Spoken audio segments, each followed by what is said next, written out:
Up United. So it feels like United fans have been snapped back to reality.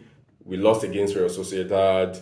No matches this weekend means that we can't bounce back quickly. But it helps to let us know that the United team is still a work in progress. Let's be patient. So what are we going to be talking about today? Obviously, the Real Sociedad game. We'll look into that, and then we'll also look into our squad, focusing on the fringe players. Who do I think we should keep? Who do I think we should sell sharply? Who do I think is worthy of being in the bench, but it can be an important squad player? We'll go through our entire team and then analyze each player.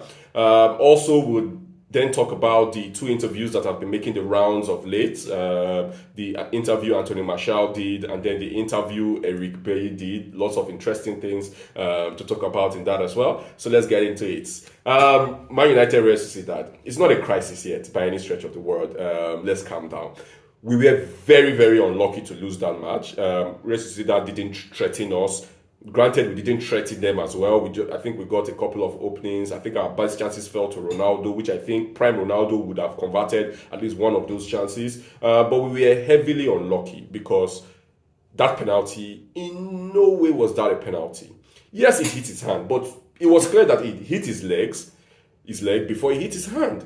If that was in the EPL, that penalty decision would have been overturned. But in Europe, VAR is used differently, and yeah, we were unlucky, and it was awarded a penalty. They scored with their best chance of the game, and we lost. It's not a crisis.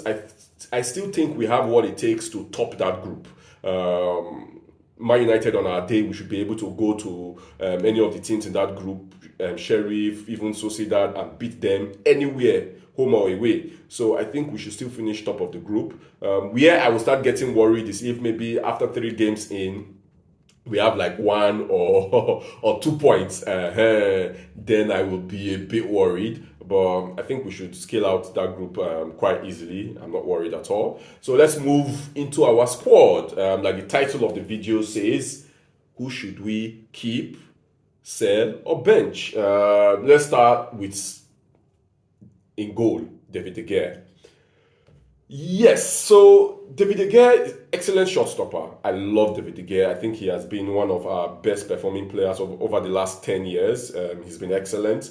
But when you look at the way Ten Hag would like to play, I think we are all in agreement that this Man United team is not playing like a Ten Hag team. That's quite clear. How would a Ten Hag team like ideally play? We'll play out the back. Obviously, that's a big tenet in Ten Hag's teams that he has managed in the past. Is David De Gea the ideal keeper to do that? Right now, I would have to say no. Does that mean I think we should sell him? Absolutely no. I think David De Gea being in that team could be good for any goalkeeper we are bringing in. I think we should bring in a goalkeeper next summer that would come in and seriously challenge David De Gea for a number one spot, and maybe even take it from him over time. That brings me to Henderson. Is Henderson the goalkeeper to do that? I felt we should have sold Henderson this summer. A loan doesn't make sense. I do not think he's overly great with his feet either. I think we should be looking at Europe to bring in a goalkeeper and probably sell Henderson, keep De Gea obviously, and let him compete with the new goalkeeper we bring in. Then moving into the defense, let me start with our captain, Harry Maguire. Harry Maguire has to be one of the most unlucky human beings on planet Earth. Check this out. Harry Maguire has started 3 games for United this season. All 3 games we have lost. The 4 games that he did not start, we've won all 4. Was he particularly poor in the games we lost? No, not exactly. I don't think he was the worst player in any of those matches. But there's just something about Harry Maguire that doesn't give players around him confidence. He's on ridiculous wages. I would sell Harry Maguire. I think there are teams in the Premier League that would want him. But the only problem is, would we be able to sell him? would he even want to leave? Because he would not get the salary he's getting at Man United at any other team. I think he's on 200 grand above, yeah, a week. No other thing will pay him that except United. But I do not see a place for him in the starting 11. I do not think he can bench Varane or Martinez when they are fit. But you can see a scenario where he would get a lot of minutes. Why would Harry Maguire get a lot of minutes? Because Varane is injury prone. If we are going to use the previous seasons as an example, you would say that Varane would miss quite a number of games. And when he misses those games, Harry Maguire will come in, because obviously Maguire is the third choice. But in the form that Varane and Martinez are, he definitely can bench any of those two. Moving on to Lindelof. Lindelof, guaranteed sell. His fourth choice right now. And I think by next summer, if I was on the Man United board, I would be pushing for us to bring in another defender, another high-class defender that we think can start. And if we do that, what happens? Lindelof is pushed to fifth choice. Besides, we do not need five defenders. So Lindelof, without doubt, I think he should be sold next summer, and I think he probably will be sold. If we bring in another defender,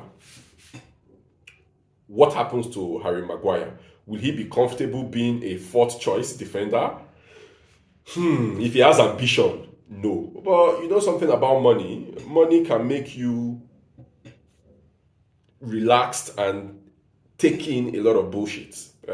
So he might look at it like, well, I'm 30, 31, I'm getting a lot of money. I might as well run down my contract, get all this money, and once my contract is done, I move to another team. But left to me, we probably should be doing away with Harry Maguire and Victor Lindelof.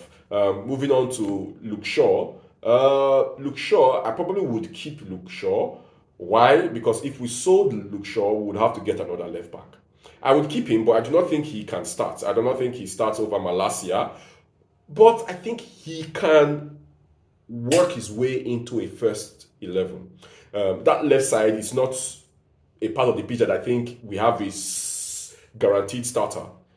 It's not confirmed for Malacia, because I think Malacia still has a lot to learn and improve in his game. And if Luke Shaw can hit the heights he was hitting, I think a year ago, when he was absolutely excellent for England in the Euros, I think he can win back his starting 11. So I would keep Luke Shaw. I definitely wouldn't sell him, except he clamors to leave. And in that regard, yes, obviously you can.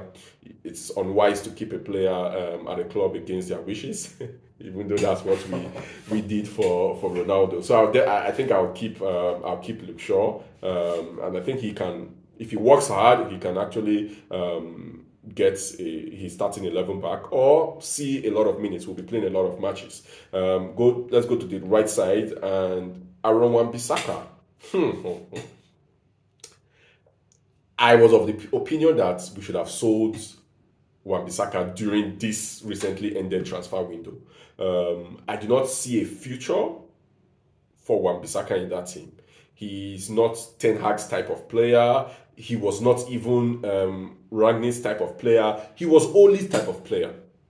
You get, not any of these two coaches. In a team that's going to be defensive, Wan-Bissaka is perfect for those kind of things. Teams that would sit back, and Everton, a Crystal Palace, it will be perfect for those teams because he's great one-on-ones. But when it comes to what a progressive team needs, players who are bombing down that right side, delivering excellent crosses, getting assists, supporting the attack, running back to cover spaces created, that's not Wan-Bissaka. So I will definitely sell him. But it still falls back to the same problem we have with Harry Maguire. Who will buy him?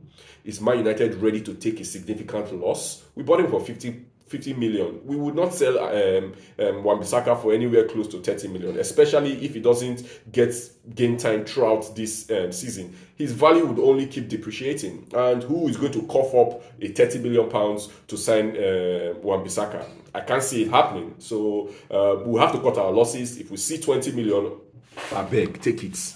You get it. Happens. Shit happens. Look at Lukaku at Chelsea. They paid 90 million for him. It wasn't working out and he was loaned out. Probably will be sold by next summer. It's fine. You get these things happen when you see that you've made a bad decision. Instead of sticking with that bad decision and making an even worse decision, just cut your losses and let the player go. So I'll definitely sell Aaron Wan-Bissaka and then bring in another right back that can push Dalot. I think Dalot is not the finished article yet. He has great attributes to his game, but he still has certain flaws that I think can be polished, and maybe when he sees a competition, someone competing with him to actually take his spot, it can do wonders for players to make them improve drastically. Then the other French players, I don't want to talk about Phil Jones, Tuanzebe, Brandon Williams. All those are players that I feel we should have already sold as we are talking right now. So I'm not even including them in the list of players that I will be assessing, because I think they should have been sold this recently completed transfer window. Let's move into midfield. Fred. McTom, let me start with McTom. McTominay has improved drastically. I have to say it. There's something about McTominay. He has been a mainstay in, I think, 4 different coaches now. Mourinho liked him. Ole liked him. Rangnick liked him. And now we are seeing the same thing with Erik Ten Hag. He's still being used. There has to just be something about Scots. And going by that, and going by his recent performances, I will have to say I would keep him. By next summer, he might not be a guaranteed starter, but I think he's a good squad player to have. He's Man United through and through. You get came through the academy, so you get that feeling like he understands what it means to play for Man United. He gives his all, and he can improve. He's still, I won't say relatively young, but there's still, I think he's 25, 26. So at least you would expect that in the next 3-4 years, he would enter his prime. So I would keep him, but I would sell Fred. What can I say about Fred? Fred has just failed to deliver over several matches. Against Real Sociedad, he was horrible as well. He had the ball a lot, couldn't do anything fruitful with the ball. If I count how many times in that Real Sociedad match Fred made the wrong choice and then waved sorry to the players, it's a lot. You're always apologizing. I do not think he's good enough for United. I think there's a decent player there. Do I think it's in United he would achieve his potential? Although he's what? Fred is like 28, 29, if not even going on 30. So I think we should let him go. Most especially if next summer we're going to be bringing a midfielder, which I think we should. We should be bringing a midfielder like Eriksen, someone that can also get on the ball a lot and play those key forward passes that we've come to love Eriksen for. So if we bring in another midfielder, I do not think there will be a spot for Fred. So I would definitely be looking to sell him by next window. And definitely he should not be in the starting 11. He should be on the bench. For McTom, I think McTom deserves to be in the starting 11 right now. Who will bench him? Casemiro. I think Casemiro is taking time to acclimatize. It's normal coming from a league that was a lot more slow paced and coming to the EPL that is much more high paced and all that. It's understandable that certain players will take time to acclimatize. There is no doubt about the quality of Casemiro. He's world class. But for right now, I think he should be on the bench. Ten Hag should warm him gradually into the starting 11. I foresee that by the time we are midway into the season, he should be commanding a starting shirt regularly alongside Christian Eriksen. But for now, I think no need to upset the balance. McTominay has been playing excellently well, and he should continue in the starting 11 while Casemiro gets game time in the Europa League, in the cup competitions. There's going to be a lot of minutes to go around because of the amount of matches we'll be playing this season. So yeah, Casemiro should still be on the bench. And that brings me to Donny. Donny van de Beek is a curious case. While I like Donny because I think he can play the Ten Hag style of football, but he has not delivered under three coaches now. They've not started him. Ole didn't start him. Rangnick didn't start him. Ten Hag isn't starting him. And while I like the player, I just can't ignore these things. And so, what do I think? My position is this. If at the end of this season, Van der Beek cannot command some form of regular first team action, he should be sold. Because if he has not convinced up till now, at the end of the season, he has not convinced Ten Hag to show that he's a vital part of the squad, then I do not think the coming season will be when he will then convince. But I still think he's a young player, and I think there's an exciting talent there because he can be an understudy for Bruno in the number 10 position. So we should keep him. But if obviously he's not going to get into the first 11 right now. I still think McTominay starts over him, Casemiro starts over him, Eriksen starts over him, Bruno starts over him, which makes him more or less like our fifth, sixth choice, because I think even Fred starts over him right now. But I think in terms of potential, he has more potential than Fred. So I'll keep him for this season in the bench, give him 1 or 2 game time in the Europa League and in the cup competitions. At least that's an opportunity for him to wrestle his way back into contention. If he can do that, I will keep him in the summer. But if he can't do that, sorry, Donny, I would have to let you go if I was the coach of Man United, which I'm not. So I think that's that for the midfield. Let's move into our attack. Let's start with the GOAT himself, Ororo. What should happen to Ronaldo? He has 1 year left on his contract, and once that's over, would I offer him a new contract? I don't think so. I think at the end of the summer would be the perfect time for Ronaldo to say his goodbyes. Why? I think the team is kind of evolving to favor younger players, fresher players, and if this recently concluded window is anything to go by, Man United will definitely be looking at bringing in another striker, a younger striker. And if we can bring in someone who has a very high profile, it might be difficult for Ronaldo to get regular game time week in, week out, which might be something that would be, I'm very sure it's going to be important to him, seeing as it's in the tail end of his career. So I would let him go by the end of the season. Should he start? No. I don't think he has done enough to warrant a starting place right now in the Man United team, which is normal. He didn't have a preseason. He's still trying to get up to scratch with the way Ten Hag likes to play. There is going to be an acclimatization period. It's fine, and it's in that period right now. But you can't write off Ronaldo. There's been several times in his career where people have felt, Ronaldo finished, but he came back strong, banging in goals, and that's Ronaldo for you. That's why we have come to love him so much. He's still my favorite player in the world. There's no player I love more than Ronaldo.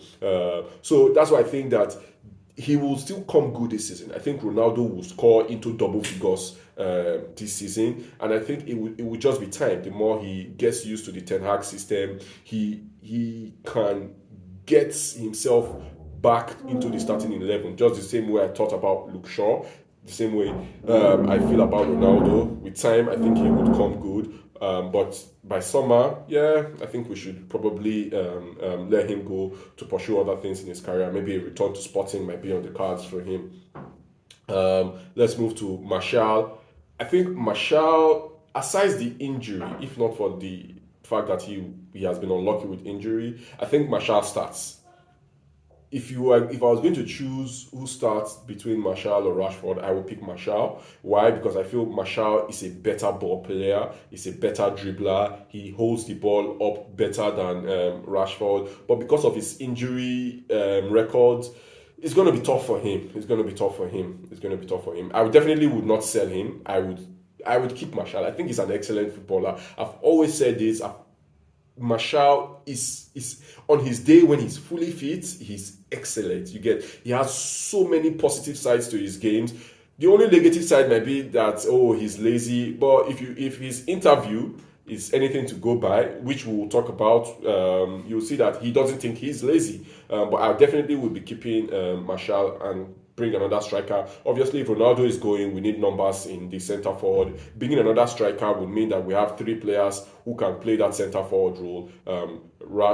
Martial, the new player we probably will bring in, and then Rashford. Bringing me to Rashford's case, I think regardless of what I want, Rashford is going to stay in Man United.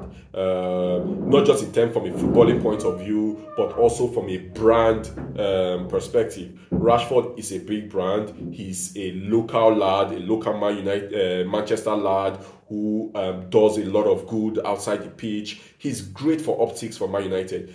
Rashford and Man United is a marriage that is financially successful, because Rashford will improve the brand of Man United, and Man United will also improve the brand of Rashford. Because of that alone, I do not think he's going to be going anywhere.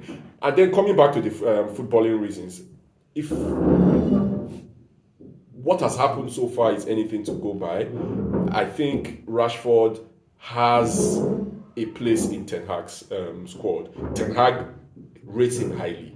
And I think from rumors was that one of the criteria that was given to Ten Hag before he got the job was that he has to get the best out of Rashford.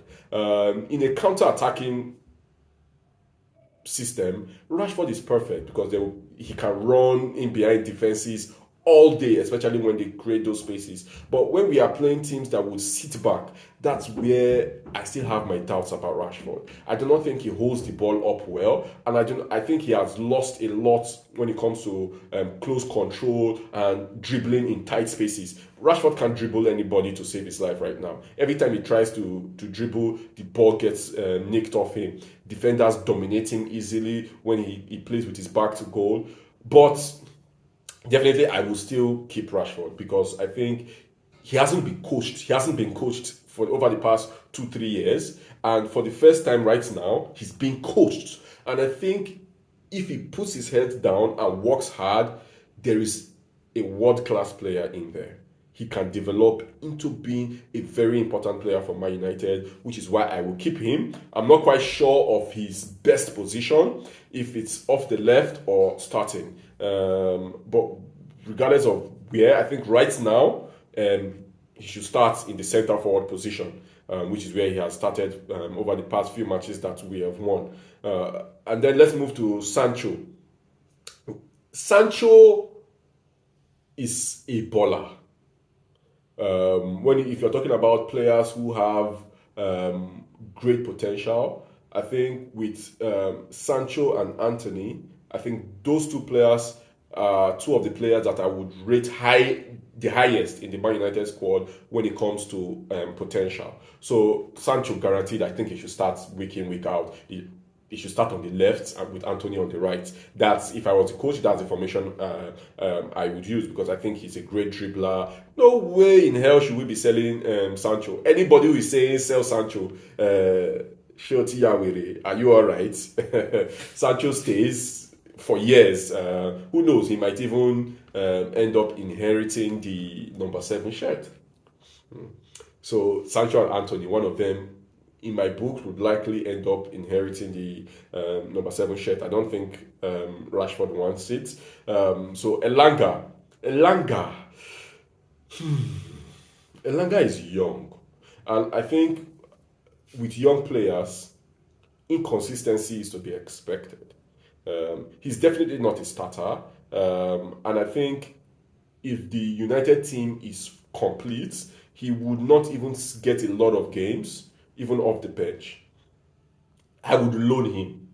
I don't know where I would loan him to, but I think a loan spell for Elanga could do wonders for his career. I'll probably loan him out next season to a team where he would start close to 30 matches in a year. So that's what I think about Elanga. I do not think short term his place is at Man United, because if we bring in another striker next summer, he's falling down the pecking order again. So I would loan him out for next season. But this season, yeah, he would get minutes. Obviously, I think with his pace, he still has one or two things to offer, but he's definitely not a starter.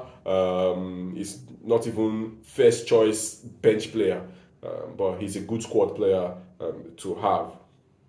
I think that's Anthony. Obviously, Anthony, we just signed him, so Anthony should not be going anywhere anytime soon. Then for the young lads, if we are not going to give them first team opportunities to play, I'm talking about Garnacho, Iqbal, McNeil. Let's loan these guys out to teams that play similar type of football as we would love to. So what do I mean? Let's not be loaning them out to teams that are going to be defensive. Because that's not how we are going to be playing. So we should be loaning them out to teams who average a lot of possession against their oppositions, so that they can learn how to survive in such a system, and then they can come back to Man United and do excellent work. Garnacho and Zidane Iqbal in particular, I think those two guys have what it takes to be future stars for Man United, and we should do all we can to help them develop. So yeah, that's it for sell, bench, or keep. I would like to know your own feedback. If you agree or disagree with my opinion on the players, drop them in the comment section or send me a message. I would love to hear your opinions. So let's move over to the interviews that came out over the past 1 week. Talking about the interviews with Martial. Let's start with that. So basically, Martial gave a lot of inside view into his relationship with Ole and Mourinho. And I kind of feel sad for him for the way some of those things turned out. So first things first, for Mourinho. Mourinho used to criticize Martial openly. I think that's Mourinho's tactic. He did it with Karim Benzema. He's done it with several players in several of the clubs he's coached. But for Martial, he was a 20-year-old guy. So immaturity was expected. Come on, when you were 20 years old, were you mature? You get, so I think it was to be expected, and it could have been handled differently. And one of the incidents that he mentioned that really struck me, which I felt was totally a shitty way to treat anybody, was when Ibrahimovic came. So he got a call from Mourinho that summer break, and Mourinho was like, "Yo, what do you think about taking the number 11 shirt? It was worn by club legend in Ryan Giggs and all that." And Martial was like, "All due respect to Giggsy, I want the number 9 shirt. I don't want the number 11 shirt." Sadly, when Martial resumed for training that season, he saw his name on the number 11 shirt. Number 9 had been taken away from him and given to Ibrahimovic. I do not think there's anybody in the world who will have that done to them and will be happy about it. He was really disgusted, and I think it would affect his morale. That was totally low from Mourinho. I think Ibrahimovic could have been given the number 11 shirt and everything would have been fine. He didn't have to take it away from Martial. That's my opinion. I do not know why Mourinho did that. Who knows? Maybe one day I will get him on an interview here and ask him. Yeah, so it wasn't fair to him. And then he also spoke about his relationship with Ole, and he felt like Ole didn't protect him enough. What do I mean by that? So that season, I think it was last season, Martial played a lot of it with an injury. So he was starting even while he was injured. Why was he starting? because Ole had told him that, oh, Marshall, Anthony, I need you to play, you need to take one for the team. And in taking one for the team, he played even with those nagging injuries. According to Marshall, one of the side effects of those injuries was that he couldn't accelerate. And if you know Marshall's game, it relies a lot on that quick burst of pace. So while he was playing with those injuries, he couldn't shift the ball and then run past his player. So obviously that affected his game. He couldn't deliver like he should. But his qualms was not that. His qualms was now that Ole never defended him openly or let the press know that, yo, cut this guy some slack. He's playing with an injury. He will be better when he's fully fit. He never did that, but I think Ole did it for Rashford. And granted, like anyone, I would feel bad if I felt like I was taking one for the team and the team wasn't taking one for me. I definitely would feel bad, and those were some of his qualms. Moving down to Eric Bailly. Eric Bailly's own was funny, and I understand the sentiment, because I think the sentiments Eric Bailly has is the sentiment that a lot of Man United fans actually have, which was that the English players were being favoured. Like, there were players in the team that were so comfortable that they felt whether they played well or they played poorly, they would always be on the team sheet in the first 11. He was talking about the English players. So Eric Bailly said that in other teams, Chelsea, Liverpool, that doesn't happen where the English players are being favoured. But United, it was the order of the day, especially under Ole, and it's not so far-fetched. Wan-Bissaka, Maguire, Luke Shaw. We've always been clamoring for these players to at least be benched and other players to be given opportunities. Go to Man United comment section from last season. You will see it several times when several fans were commenting, play Bailly, bench Maguire. It never happened. Dalot never even got a look in until Rangnick came in and obviously saw that Dalot was a better progressive fullback than Aaron Wan-Bissaka. As a matter of fact, look at Ole's back four last season. Wan-Bissaka, Maguire, Lindelof, Luke Shaw, all bench. You get, so thank God we brought in Ten Hag, a coach who can use his brain and not sentiments. So yes, I agree by all means with Eric Bailly, although I still think even without Maguire, if I'm looking at the current team, even without Maguire, Eric Bailly doesn't start. I was clamoring that he should be sold, and I think it was the right decision to sell him, because he would have still been a bit part player, because he wouldn't bench either Varane or Martinez. He would have seen playing time, obviously, because of the amount of competitions we are playing in, but he wouldn't have been an important player, which is what he wanted, and that was why he went to Marseille. And I like Eric Bailly. I think he's a cool guy. At least the clips I saw of him, I don't know him personally, the clips I saw of him, he seemed to be someone who got along with the players, made a lot of joke and laugh, which is one thing you would expect from our African brother. We don't get worries. So I wish him all the best in Marseille. I think he's in the right place to actually progress his career.